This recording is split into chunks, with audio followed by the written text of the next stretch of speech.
hot now.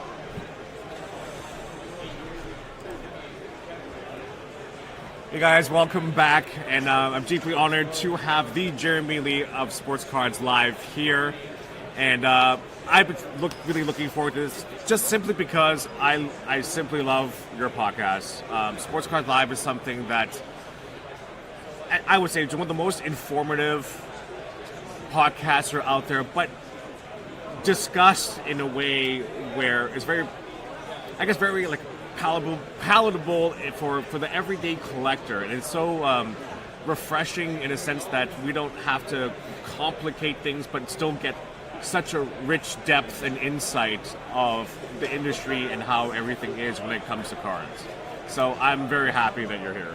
Thanks, bro. Thanks for inviting me. Appreciate being a part of it. And you've been a loyal viewer really from early on. Pretty much early on. And I've always appreciated. I've been grateful for your time, really. So thank you for having me. No, it's just going back of just it's what you do and also how you do it that gravitate me. And I hear a lot of different other podcasts and everything, but I think what you do is just, it's, to me, it's like, I would say at least the best podcast for sports cards in Canada, at least. You know, if not even more than that. But honestly, amazing work you do. Thank you. So we'll explain kind of the history and kind of like where did it get to from you being a collector slash vendor into a podcast host or a media personality now. So how's the genesis of Sports Cards Live happened? It started in February 2020. The pandemic was just starting, and there was fear that the National Card Convention in the States was going to be canceled, and somebody started a virtual card show on Instagram. And I sent him a DM. I said, "Oh, come on Sunday at 2:30 or whatever." Right. So I laid out all my cards on my dining room table, and I went live, and I showed them, and I did some deals. And that was my first taste of live streaming. Right. Then I'm like, I want to do more of that. So I wanted to sell some vintage hockey cards. So I went to a vintage hockey card Facebook group, and I DM'd the mods, and I said, I want to sell some cards, but I don't want to coin and scan and message. I just want to live stream. Can I live stream to your, which I think Facebook had recently enabled? Right. They said, sure, but you can only show cards up to 1989. I said, no problem. So I went and I did that, and I was live for probably an hour 45, I think it was. Sold a bunch of cards. I just sat there. Here's this card. I've had it since then. $300. Here's this, and I got some feedback after. People were like, you should do that again. That was awesome. I was like, well, okay. So now I've got some modern cards I want to sell. Right. And there's like a million modern hockey card Facebook groups, right? Yeah. So how do you pick one? And I couldn't. So I thought maybe I'll start a new Facebook group where you just live stream sales. Whatnot before whatnot, okay? Right. Yeah, That's right. yeah. Boy, did I miss that one, right? You were doing it before it's cool. I was doing it before whatnot even thought about it. Anyway, so I went to Facebook and I locked up the name Sports Cards Live for a Facebook group, and I thought, well, that's a good name. Let's check YouTube. Went to YouTube. The name was available. I locked it down, and then I wasn't sure what I was going to do. A few weeks go by, and I decided, well, I'm just gonna live stream a conversation with my buddy Carvin Chung, who is well known as the inventor of Exquisite and the Cup. I called him. I said, Carvin, do you want to come live with me on Saturday, April the 18th? And he's like, sure, why not? And I said, okay, great. So that was my first episode of Sports Cards Live. It was actually episode 2. Episode 1 was just me talking about what I thought I would do with this channel. I don't remember what I said. And Carvin came on with me, and we'd known each other for 14 years at that point, or 12 years. I knew when he was a vendor here in Toronto. Right. Exactly. He's a great guy, right? So he came on with me, and I chose him because I knew that I could appeal to hockey card, but I also wanted to. I'd recently got about 3 years ago really got into basketball, and I wanted to make sure that I grabbed that audience as well. And I knew that having the inventor of Exquisite would help me achieve that. So he came on, and it kind of worked. And then I'm like, okay, well, thanks, Carv. Great show. I shouldn't say great show. It was my first interview ever. I've done like 480 live streams now, and at this point. But anyway, I'm like, well, I guess I gotta find someone else to interview next time, and I did, and I haven't stopped now, and here we are over 3.5 years later. Amazing. what makes your show great, as many people have attested to, it's just the content you bring and the guests that you've been able to have. It's just like I've seen, like when I could hear Brian Gray talk all day, and then insights from like Dr. James Beckett and all that. Like, it's just the phenomenal guests. Or when Ken Golden gets excited and all that. It's just phenomenal, like guests and content you bring. What I really particularly enjoy is the line of questioning that you do, how you phrase certain things, and keeping that journalistic integrity. That kind of, to me, sets you apart in your approach of asking questions. Was this something that you just like you learned, or is this kind of like evolved over time? Like, how did you kind of get your style of questioning? I have zero journalistic experience. I've never been an interviewer. I certainly am now. I'm going to answer this by tipping my cap to my parents, my family. I think I was just kind of raised right to respect people, and to I also want to. I kind of demand that my audience also respects my guests. I don't care. I don't care if you don't like them. I can respect that you don't like them, but don't bring your negativity to my I don't want to say my chat. It sounds so possessive, but to the chat within my live streams, right? The toxicity, get that out of here. I don't want to see that. So if there's a viewer who doesn't like one of my guests, and I've had very polarizing guests over the years, I don't tolerate it. And because it's not a good vibe. I'm all about good vibes. Right. I'm all about promoting the hobby, not pooping on it. Absolutely. Yeah. And not everybody's going to appeal to everybody. So that took me a bit to learn. But really, my mission is to, and I say this to all my guests before we go live, I want the audience to get to know you, and I want you to be comfortable. My job, my number one priority is that my guest is comfortable. Absolutely. Yeah. And so I never want to make them uncomfortable. I will ask them challenging questions. I don't only lob softballs. That's right. I do ask some difficult questions here and there, but I'm not out to attack my guests. Exactly. It's not malicious. Yeah. And that's what's enabled me to, I can, without sounding too braggadocious, I would say that, I'll put my guest list up against anybody's, and I think it's not even close. But that's because the who's who of the hobby, the top people in the hobby, and by that I just mean like the people that run the biggest companies, the people that run the biggest shows, they're willing to come on my show because they know that they will be respected by me and by the audience. Right. And I definitely see that appreciation from your guests, and also as a viewer as well too. Like, once again, there's a standard being upheld there. What resonates with me the most, and it just sticks to my head and my heart, is like when you always talk about just collect what you love, collect what you like to collect.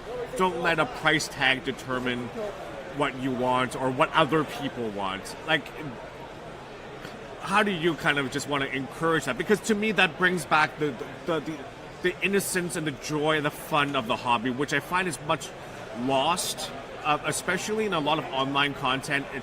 It's too much of who to invest, what to invest, buy now, sell later. It becomes like just like trading commodities, right?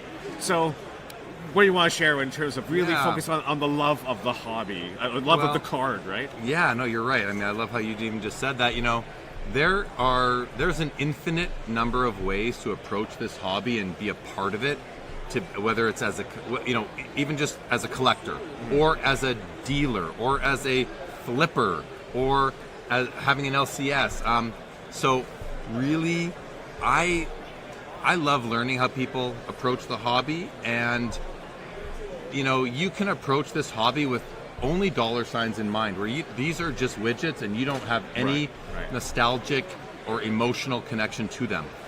I have nostalgic and emotional. You know how people often say, well, his cards are always worth more than mine because well, I'm kind of like that. Like I put more value on my cards than your cards. Why? Because I have that emotional connection to my cards. Right. Some of my cards will never see the light of day in my showcase at the expo. Right. But the ones that do, some of them have been in my PC for years, and I assign more value to them because I've got the financial value, and then I've got the nostalgic and or emotional value that I tack on. Right.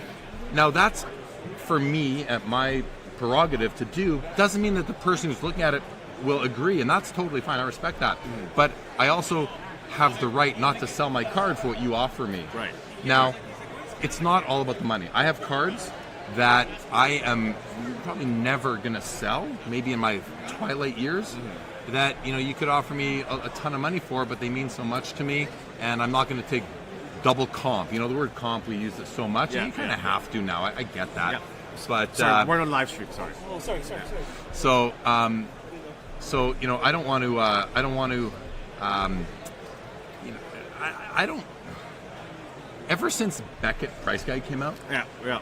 I remember it's probably 1987, 88, whatever it was. I remember being in my bedroom in my parents' house, and all of a sudden, I got my first Beckett magazine, and my cards had value. Yeah. There was a printed magazine that told me what these cards were worth. I remember that realization point. Right. And so I think a lot of us go through that now, or we're just so conditioned to the fact that cards have values, and there's a lot of young people, a lot of old people too, that are, this is a way to make money. Yeah. But it's also a hobby. Mm-hmm. It's a hobby that you can make money on, but it's also a hobby where you can just love your cards. And like you said to me earlier, I can love a $10 card as much as a $1,000 card. Right. And that's what I don't think everybody in the hobby gets that, but collectors get that. Yes. So, yeah. It's just I feel sad because it's kind of like, even with the younger kids now, it's also hard for them to get into sports cards,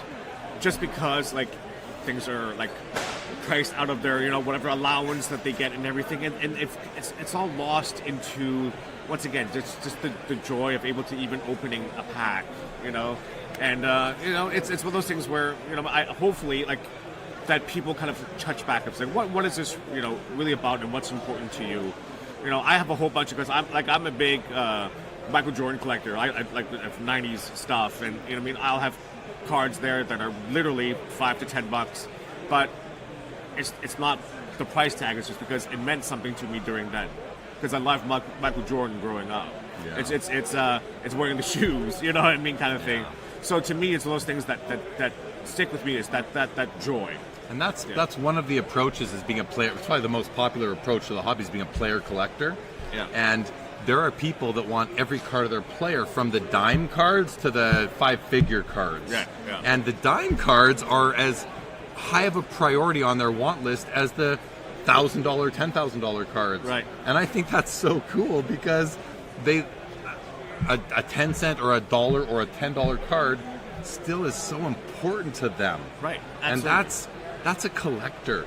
Yeah. And also there's people that will overpay for cards, because, and I'm not saying go take advantage of that. What I'm saying is, a collector that needs a card. We say, my wife sometimes, like, it's not a is it a need or a want? I'm like, sometimes it's a need. Like, so we're gonna call it A, call it B. Right. So when your desire to own a card in your own hobby brain goes from being a want to a need, I know that you're a collector and you're probably not gonna. So here's another situation, Bromf. Like, if I'm selling a card at a card show, which I really only sell cards at the two expos here, the one in Edmonton every year. Mm-hmm. I will sell a card for less money to somebody who super wants and needs it than somebody who is going to just take it and maybe, flip it. Like, Right. I love when a card that I've owned for a long time, that I'm now at a point where I'm willing to move it, where it's going to another good home. Absolutely. These aren't your children, but they are still things that we have love for. Right. And Right. so I like to find a good home for cards. Now, I have cards I don't care where they go because they didn't mean anything to me, but cards that mean something to me, I want to see them go to a good home. It's good to go home. Yeah. Good home, Yeah. for sure. Do you actually have any kind of like from like a 10 cent or $5 card that's kind of like, hey, I like it because I like it, and it's not something that I would like Yeah, I care mean, what it's worth? Like, is there any particular one that you have? in my PC, Yeah. I mean, there are some. There's one set in particular that I've been collecting since 2015 when it came out, and it's a parallel patch set from 2014-15 Upper Deck Masterpieces. Okay. And it's a patch set parallel. Every card's out of 25 or 35, and the high number's out of 15. Now, I think you've shown that you have like on your podcast. That I've you've done probably that. Yeah. shown pickups here and there, yeah, because I pick my. So it's a 153 card set, which is a weird number, but Right. they didn't have memorabilia for all players in the 160 card set, so it's 153. So there are some cards in there that I think the most I paid for a card was like $600 for like the Gretzky Oiler Game Used patch set, Game Used patch card. But then there's a card of like a no-name player that is like $15. Right. Well, do I love the no-name player as much as the Gretzky? No, but it's a need. It's, Yeah. you know, it's one of very few cases in my approach to the hobby where I need a card of a player that I don't care about because I want that set. I love the set. It's like my number one hobby pursuit. So I don't know if that's kind of what you're getting at, but that's sort of It's just one of the things that just the cards that you like. It's irrelevant of the worth. You know what I mean, kind of thing. You know? I have cards like for example, Teemu Selanne's rookie card from 1991 Upper Deck. It's what's it worth? People won't pay the shipping on it raw, so it's not worth anything.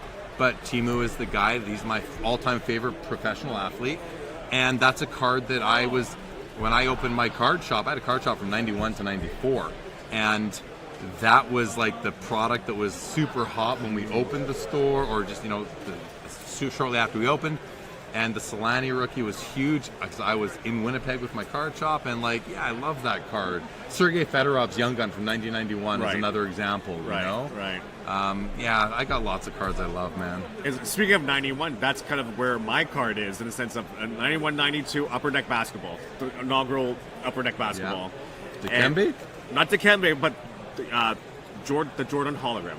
Oh yeah. That was the first card that I still have it. It's what really got me hooked into collecting. That was my gateway. Really? That hologram was? That hologram was. I pulled it myself. I still have it. It's something that stuck with me, and it's what like $8 to $10, right now. It's another one of those cards that I don't know that people will pay shipping on because there's so many of them. Exactly. Right? But I know a lot of people. I've heard the story, probably 5 times where that card is nostalgic to so many people. Right. Yeah. And you're in that group now. It is. It's like the first insert I pulled because that really was kind of the only insert in that set, really. Yeah. And it's the first Jordan insert I've ever pulled, and that was it. I'm done. And now 30 something odd years later. So. Yeah. 32 years later, Yeah. Here we are doing a live stream on the show floor at the Sport Card Expo, the biggest Sport Card Expo ever. It is, and it's buzzing. I find it for Friday. It's great. It's buzzing. It's been a great show. Anyways, I want to thank you for coming on. Thank you so much. It's been a pleasure to able to sit down and chat with you. Yeah. And once again, guys, check out Sports Car Live every Saturday. Well, not going to be this time around. Almost every Saturday. Yeah. Live streaming on YouTube. Yeah. Yeah, but he does like I said, my opinion and best podcast out there. So thanks, man. So Thank definitely. you. Give Jeremy a follow. Anything you want to mention? Any socials or anything that? I'm on Instagram. I am jlee_sportscardslive, and I live stream to my Twitter, which is sportscardsliv1. Twitter, Facebook group, Facebook page, YouTube, Twitch. I don't think I have any viewers on Twitch though. That's okay. That's the next step. Next step. Next step. That's where you can find me. Cool. And if you're not here today, but you're here tomorrow on Sunday, feel free to pay him a visit. He does have a booth here. 733, booth 733. Feel free to say hi and grab some cards off of Jeremy. Thanks, man. All right, and we will continue with our coverage tomorrow with Coach Co as well too. So we'll see you tomorrow, and have a wonderful night. Got to throw up the horns.